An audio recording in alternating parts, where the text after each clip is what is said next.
మిత్రులారా నమస్తే. సోంపాకం మ్యూజిక్ సమర్పించు సాహితీ సంపంగలకు స్వాగతం. ఇందులో భాగంగా నేటి నవలా సంపంగి ముద్ర. రచయిత డాక్టర్ విఆర్ రాసాని గారు. వీరు సుప్రసిద్ధ సాహితీవేత్త మరియు ప్రముఖ నవలాకారులు. ఈ నవలకున్న విశిష్టత డిసెంబర్ మాసం 2006వ సంవత్సరం చిత్రంలో ప్రచురించబడటమే కాకుండా తెలుగు భాషతో పాటుగా మరో 3 భారతీయ భాషలైన తమిళ, కన్నడం, హిందీ భాషల్లో కూడా ముద్రించబడి సంచలనాన్ని సృష్టించిన ఏకైక తెలుగు నవలండి. ఇప్పుడు ఈ నవలలోని 9వ భాగాన్ని విందాం. మీకు చదివి వినిపిస్తున్నది శ్రీమతి సోంపాక సీత. నువ్వు కన్నెరకం చేసిన మరుదినం ఊర్లో పిలకాయలు నలుగురు దూంకిరి. ఆ మరుదినం వాళ్ళ కులస్తులు 4-5 దూంకిరి. అది మడిసే గదా, ఎట్లా తంటుకుంటుంది? బసివిగా ముద్రేయించుకున్న తర్వాత దానికి ఎరుచుకుంటే ఎట్లా? అసలు విషయం అది కాదంటలే. రహస్యం చెబుతున్నవాడు స్వరం తగ్గించి మరీ చెప్పాడు. ఇంకేమంటారా? మనూరు పిలకాయలే ఆ ఎమ్మిని రేత్రంతా ఉడకాడించి చంపేసినారంటలే. ఏడ మనమిందుకు వస్తుందోనని సచ్చిన శవాన్ని తీసుకుపోయి సింతల తోపులో ఏలాడదీసినారంట. ఓ, ఇట్లా కూడా జరుగునా? జరిగింది మరి. ఇంకేమనుకుంటివి? నిజం నిదానం మీద కదా తెలుస్తాది. ఈ నిజం బయటపడేదానికి నెల జరిగింది మరి. అది సరేనా? నాదొక మాట, ఏమీ అనుకోవద్దు. అనుకోనులే చెప్పు. ఏం లేదన్నా, నువ్వు కన్నీరు కాదు ఇంకా చెయ్యొద్దన్నా. ఏమి? పాపమన్నా. ఓర్నీ పాసుల గోల. తరతరాల నుంచి వచ్చే ఆచారాలు వదులుకోలేనురా. ఇప్పుడు పల్లెలో వాళ్ళు మాతమ్మలు చేసే ఆచారం వదులుకోరు. పైగా అదేమి మన బాధ్యత అనుకుంటారు. అట్లాగే మాతమ్మలకి కన్నెరకం చేసే ఆచారం మా వంశానిది. దాన్ని వదులుకోలేం. దాన్ని నిలబెట్టుకోవడం కూడా ఒక గౌరవం రా. నాయాల ఇట్లా ఆచారాన్ని వదులుకుంటే పాపం గాని కన్నెరకాలు చేసేది పాపం కాదురా. పైగా ఐతమ్మ దేవత కోసం చేసే పుణ్యకార్యం ఇది. అది కాదన్నా, ఏదో చెప్పబోయాడు శ్రీనివాసులు. ఏది కాదురా, నువ్వన్నట్టు నేను మానుకుంటా. కన్నెరకాలకు పిలిచినా పోను అనుకుందాం. అంత మాత్రాన వాళ్ళు ఆసారం మానుకుంటారా? లేదే. నాలాంటోన్ని ఇంకొక కోన్కిస్కాగాన్ని పట్టుకొని కన్నెరకం చేయించుకుంటారు. అప్పుడు ఇన్ని తరాల నుంచి వచ్చే మన పెద్దరికం ఏమైపోద్ది? అయినా మనదేం ఉండాది. ఓళ్ళు ఆకు ఒక్క ఇచ్చి పూలమాలేసి నలుగుబెట్టి పిలిస్తేనే కదా మనం పోతాము. కాబట్టి ఓళ్ళయి ఓళ్ళు ఆసారం మానుకోవాల. మనదేం ఉండాది. రమ్మంటే వస్తాం, పొమ్మంటే పోతాం అంతే. పైగా ఈ బస్సులుంటేనే గదా మన పనులు జరుగుతాయి. పై ఆఫీసర్‌లొచ్చినప్పుడు. ఇంకా ముఖ్యమైనోళ్ళు ఎవరైనా వచ్చినప్పుడు గూడా ఉపయోగపడేది బస్సునులే గదా! నిక్కచ్చిగా చెప్పాడు ముసలయ్య. అయోమయంగా అతని ముఖంలోకి చూస్తుండిపోయాడు శ్రీనివాసులు. బుడ్డమ్మ చస్తే ఏమైందిలే, ఇంక కొన్ని దినాలకైనా ఇంకో బస్సు తయారు గాదా ఏంది?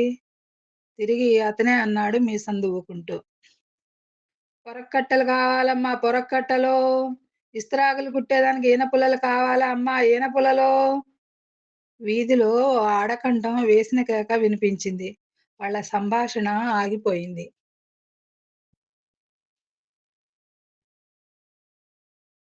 పొరకలే పొరకలు, ఈన పుల్లలో, ఈన పుల్లలే మళ్ళీ వినిపించింది. ఎవుర్రా ఆడమడిసి వయ్యారంగా అరస్తా ఉండాది, అట్లా సూసిరా పురమాయించాడు ముసలయ్య. శ్రీనివాసులు లేచి వెళ్లి గుమ్మం దాటి వీధిలోకి ఒక అడుగు వేసి ఆ కేక వినిపిస్తున్న వైపుగా చూశాడు. కుడివైపున వీధి చివర నెత్తిన పొరక కట్టలు పెట్టుకున్న ఒక స్త్రీ అటువైపు వస్తూ కనిపించింది. ఒక క్షణం ఆ వైపు చూసి గుర్తుపట్టిన శ్రీనివాసులకి కోపం ఉచ్చికెక్కింది. ఆమె కోటమ్మ. గతంలో నీళ్లబావి దగ్గర తనను చెంపదెబ్బ కొట్టి అవమానించిన కోటమ్మ. గబగబా తిరిగి వెళ్లి అరుగుపైన కూర్చుని, అది మా ఊరి గుండెకాయలోని కూతురు కోటమ్మ. పొరక్కట్లు ఈన పుల్లలు అమ్ముకుంటా ఉండాది అన్నాడు. ఆ మాట వినగానే అంతవరకు ఏదైతే మర్చిపోయి ఉన్నాడో ఆ విషయం మళ్ళీ గుర్తుకొచ్చింది ముసలయ్యకు. ఆ ఇద్దరిలోనూ ఒకటే బాధ.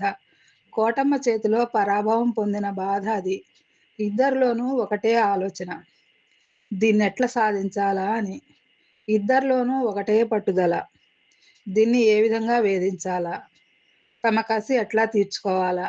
ఏం చేయాలి? వాళ్ళ కోపాన్ని మరింత ఎక్కువ చేస్తూ "పొరక్కట్టలే, ఈన పుల్లలే" అంటూ ఆ ఇంటి ముందర నుంచి ముందుకు సాగిపోయింది కోటమ్మ. ఆ మరునాడు కోటమ్మ ఊసల బేరం సాగక చిన్నపాపను తీసుకుని ఊర్లో ఎవరికో పొలం పనికి వెళ్ళింది.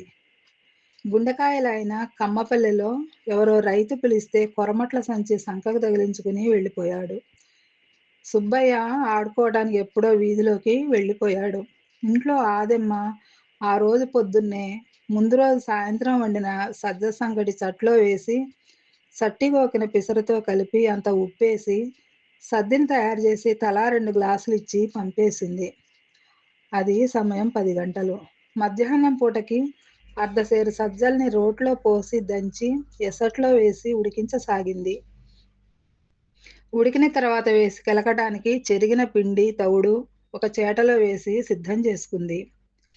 పొయ్యిలో చేతిలావు కట్టెలు 2 మోరుస్తూ మండుతున్నాయి. పొయ్యి ముందు కూర్చుని ఉన్న ఆదెమ్మ ఆ మోర్పు విని తుప్ తుప్ అంటూ 2 సార్లు ఎంగిలి ఊచి "తు పొయ్యి మోరస్తా ఉండాది సుట్టాలొస్తరేమో ఏమో, ఏం కీడు తోసుకొస్తదో" అంటూ గొణుక్కుంది.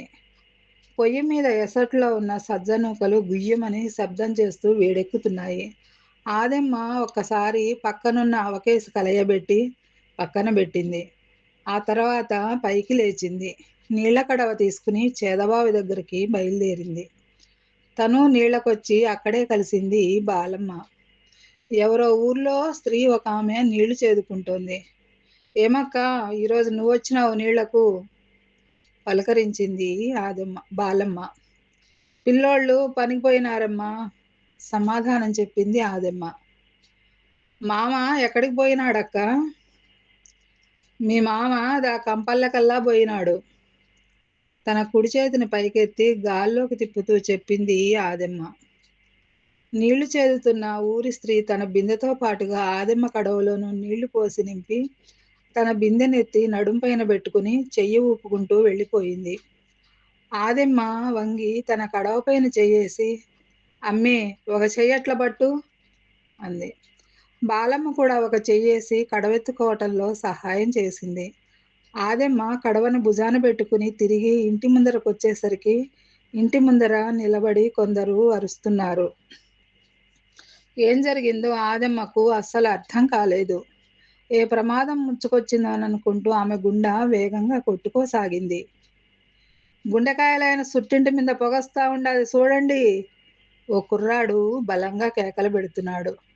కొందరు కుర్రాళ్ళు వింతగా చూస్తున్నారు. ఆ కేకలు విని పల్లెలో ఉన్న జనం క్షణాల్లో అక్కడ గుమిగూడిపోయారు. ఆదెమ్మ భయంగా భుజాన ఉన్న కడవను దించకుండానే కొటం పక్కకి వెళ్ళి చూసింది. నిజమే, నడికొప్పున దట్టంగా పొగ వస్తా ఉండాది. పొయ్యిలో పొగ అయితే చూరు కింద రావాలి గాని నడికప్పున పొగ ఎందుకొస్తుంది అనుకుంది. అయ్యో, ఆదెమ్మ సుట్టిళ్ళు అంటుకునింది. ఎవరో గట్టిగా అరిచారు. అమ్మో, ఇంకేం చేసేది తల్లో అంటూ కొటంలోకి పరిగెత్తింది ఆదెమ్మ భయము మరికొంత బాధతో. ఇంతలో ఎవరో ఆమె భుజంపైనున్న కడవను అలాగే తీసేసుకున్నారు. నాగన్న గబగబా కప్పుపైకెక్కాడు. ఎర్రన్న లాంటి యువకులు కొందరు పక్కనున్న మట్టిగోడ పైకెక్కి అతనికి నీళ్ల కడవలందించారు. నాగన్న గబగబా నీళ్లు పోయసాగాడు. అయినా ఇంకా పొగొస్తూనే ఉంది. అంతే ఆడవాళ్లు తమ ఇళ్లల్లో ఉన్న నీళ్లన్నీ తెచ్చి డేక్సాలతో, కడవలతో అందించసాగారు. యువకులు పైకప్పంతా నీళ్లతో తడిపేశారు. నాగన్న నడికప్పు పీకి మరీ నీళ్లు పోశాడు.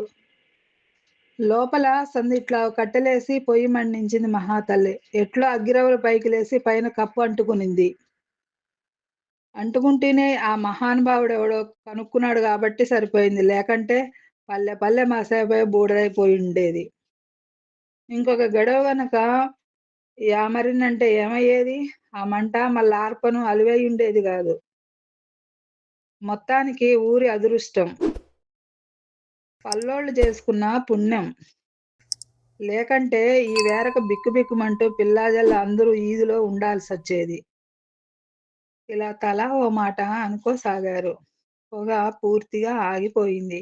ఇక ఏమాత్రం ప్రమాదం లేదనుకుని ఎవరిళ్ళకి వాళ్ళు వెళ్ళిపోయారు. గుండెకాయలోని ఇల్లు అంటుకుని ఆరిపోయిందన్న వార్త ఊరంతా వ్యాపించింది. ఆ సాయంత్రం కూలి పని నుంచి ఇంటికి వచ్చిన కోటమ్మకు ఆ విషయం తల్లి వివరించింది. మొత్తానికి ప్రమాదం తప్పినందుకు సంతోషపడిపోతూ కోటమ్మ ఇంటికి పైకప్పుకల్లా చూసింది. ఇంటి నడుకప్పు చిందరవందరగా చెదిరిపోయి వెక్కిరిస్తున్నట్లుగా కనిపించింది. ఈ సంఘటన జరిగిన 10 రోజుల తర్వాత ఒకనాడు ఉదయాన 10 గంటల సమయంలో ముసలయ్య చేనికాడికి బయలుదేరాడు. రైల్వే ట్రాక్ దాటుకుని వంకమద్దివారిపల్లెలో అడుగుపెట్టేసరికి శ్రీనివాసులు కనిపించాడు. "యాడికన్నా ఎలబారినావ్" అంటూ పలకరించాడు. "సేనుకాడికి పోతా ఉండా. కూలీలు కుంది మండలించుతా ఉండారు. చిన్న జీతగాడు కిష్టుడు ఇచ్చిన మండలు తోలకొచ్చేదానికి పోయినాడు. పొయ్యి సూద్దామని చెప్పి ముందుకు వెళ్ళిపోయాడు ముసలయ్య. ఓహో! ఇంచిన మండలు తోలకొచ్చేదానికా? కంది మండలించుతా ఉండారా? అనుకున్నాడు. కొంతసేపటికి పొలం చేరుకున్నాడు.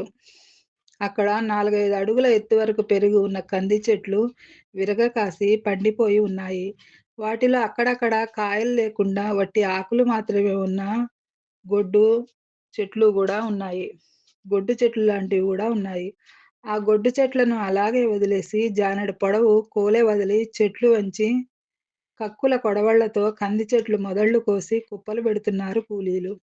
మరికొందరు కోసిన కంది మండల్ని ఇటు కొన్ని, అటు కొన్నిగా వేసి మోపులు కడుతుంటే ఇంకొందరు ఆ మోపుల్ని నడిచేనులో నిలబెట్టి ఉన్న ఎద్దుల బండి దగ్గరకు చేరుస్తున్నారు. అలా అక్కడికి చేర్చిన మోపుల్ని కిష్టుడు బండిలో నిలబడి బండికి పేరుస్తున్నాడు. ఎద్దులు మరోవైపు చేనులోనే మేస్తున్నాయి. వారం క్రితమే ఉలవ మండలు, అలసంద, అనపకాయలు, పెసల తీగెలు కోసి ఇంటికి చేర్చబడ్డాయి. మిగిలినవి కంది మండలే. ఇవి కోసి ఇంటికి చేర్పించేస్తే నిదానంగా వడుపుకోవచ్చు అనుకుంటూ ముసలయ్య ఆ బండిని సమీపించాడు. "ఏమిరా కిష్టా, ఎన్ని బండ్లు తోలినావురా?" ప్రశ్నించాడు. "ఇప్పుడికి 2 సార్లు తోలినానన్నా" బండిపై నుంచే చెప్పాడు. "తోలినవన్నీ యాడేస్తా ఉండారు?" "ఊరి ముందరుండే మన పెద్ద సేనులో తోలి వామేస్తా ఉండామన్నా." "సరే, కొందర్ని ఆ ఎగవ సేనులోకి పంపించు. దాంట్లో ఇంకా ఉలవ తీగలు పెరకలే. అయినా పెరకేసినాక కంది మండలించేసి ఒక తూరిగా సేన్లు పరిగిలు వదిలేస్తే సరిపాయె. మన గొడ్లే మేస్తాయి. అంతవరకు వేరే గొడ్లను సేనల్లోకి రానియొద్దు" ఆర్డరేశాడు ముసలయ్య. "సరే అన్నా. పెద్ద జీతగాడు మల్లప్ప యాడ్రా?" "అద్దో తలపైన అడ్డంగా మోపును పెట్టుకుని ఎత్తకొస్తా ఉండాడే, వాడే మల్లప్ప." అక్కడికి మోపును మోసుకొస్తున్న మల్లప్పని చూపిస్తూ అన్నాడు కిష్టయ్య. "ఇదే కడమోపు." మోసుకొచ్చిన మోపును కిష్టయ్యకు నొగల మీదెక్కి అందిస్తూ చెప్పాడు మల్లప్ప. "సరే, మూక బిగించు" అన్నాడు కిష్టయ్య మోపును సర్దుతూ. ఆ మాటతో బండి ముక్కెన వెనక మధ్యనొగకు ముడివేసి ఉన్న చేంతాడు ఒక కొసను కిష్టయ్యకు అందించి దాన్ని తిరిగి బండి వెనక్కు అందుకొని వెనక నడిమినొగకు చివర ఉన్న కుక్కానికి ఒక చుట్టు తిప్పి మళ్ళీ అందించాడు మల్లప్ప. ఆ తాడును మరోవైపు కిష్టయ్య లాగి ముందరికి తిరిగి అందిస్తే ఆ కొసను మల్లప్ప మధ్యనొగ కిందగా తీసి బాగా బిగించి ముడివేసేశాడు. కిష్టయ్య బండి దిగాడు. మల్లప్ప బాగి చెట్టు కింద కట్టివేసి ఉన్న ఎద్దుల్ని తోలుకురావటానికి వెళ్ళాడు. బండిపైన కందిమోపులు పెద్ద కొండలాగా కనిపిస్తున్నాయి. దాన్ని చూసుకుంటూ అక్కడికి కొంత దూరంలో పొలం గట్టునున్న చిన్న బాగిమాను కిందకొచ్చి సిగరెట్ ముట్టించాడు ముసలయ్య. ఆ మాను కిందకి వచ్చినప్పటి నుంచి అతనికి కొద్ది రోజుల క్రితం అక్కడే జరిగిన ఒక సంఘటన గుర్తుకొచ్చింది. "ఇక్కడే గదా ఆ గుండెకాయలోని కూతురు నన్ను అగుమానంగా తిట్టింది. తిట్టడమే గాదు గూబ గుయ్యమనేటట్టుగా చెంపకు బట్టి కొట్టి పొరకతో కొడతాననింది. నా బట్టతల గుబురు మీసం చూసి బోడిగుండు బొర్రు మీసం అన్నది.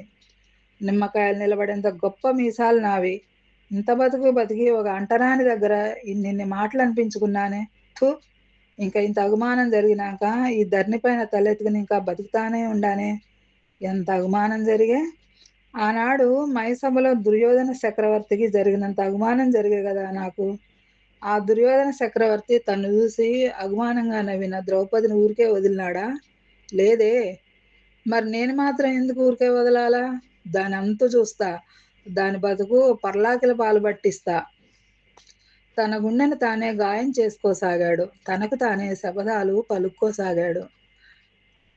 తనకేదైనా బాధ కలిగితే వెంటనే ఆ ఊరి శివాలయంలో పూజారిగా ఉన్న శాస్త్రులు చెప్పుకోవటం అతనికి బాగా అలవాటు. తన కడుపులో బాధనంతా అతని దగ్గర వెళ్ళగక్కుకుంటే అతనికి ఉపశమనం. ఆ తర్వాత ఏం చేయాలో ఇద్దరూ కలిసి మాట్లాడుకోవటం సహజంగా జరిగిపోయే విషయాలు.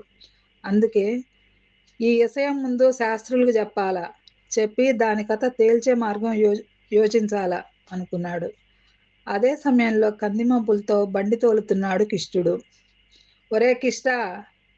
కంది మండలు దించేసినంక మావిటేళ మా అయ్య ఇంటికి రమ్మన్నాడు అని శాస్త్రులకు చెప్పిరారా అన్నాడు. అట్లేన్నా అంటూ ఎద్దుల్ని అదిలిస్తూ బండిని ముందుకు తోలుకుపోయాడు కిష్టుడు. అటువైపే చూస్తూ గుబురు మీసాలు కదిలించి నవ్వుకుంటూ బట్టతలను చేత్తో నిమురుకుంటూ ఉండిపోయాడు ముసలయ్య.